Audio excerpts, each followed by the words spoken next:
Back live here at Joe Louis Arena, the final group of ladies will be taking the ice in about 15 minutes. Now, there have been some tremendous high points this week, and one of those came on Thursday night when 30-year-old Brian Boitano and 21-year-old Scott Davis battled in the men's final. For more on that, here's Jimmy Roberts. You know, coming into this week, the feeling was that all Brian Boitano needed to do was stand up and he'd be going to Lillehammer. Well, you know what?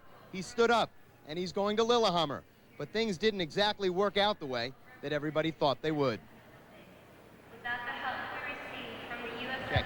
And we'll get to that report in just one moment. We're waiting for the ladies' final in 15 minutes. The final group will be taking the ice. And here is the report from Jimmy Roberts. That's why we're here tonight. It was supposed to be not much more than a formality, a suspenseless stepping stone to the Olympics. For if there ever was a shoo-in, Brian Boitano surely was it. He earned fame and gold in Calgary 6 years earlier, and now had returned to eligible competition after 5 years as a professional. Who else but the charismatic four-time national champion could have possibly rendered the defending champion a mere underdog? But Scott Davis hadn't come all the way from Great Falls, Montana to roll over and simply bark. Boitano was nervous and rusty. Wednesday night in the technical program, he had trouble keeping warm in the near freezing conditions backstage. Ironically, he faltered on his signature jump, and the door was left open for Davis. Whoever performed best in the free skate on Thursday would take home the top prize. Boitano got the draw he wanted, skating first, but his program was unremarkable. After Todd Eldridge fell, taking himself out of contention, the picture was crystal clear. Scott Davis could do what no one, including himself, thought possible at the beginning of the week: beat Brian Boitano. But he would have to skate with near perfection, and that's exactly what he did.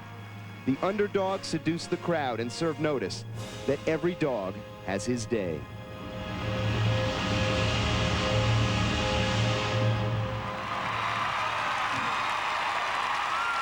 Joined now by Brian Boitano. And Brian, I wonder how much this all hurts.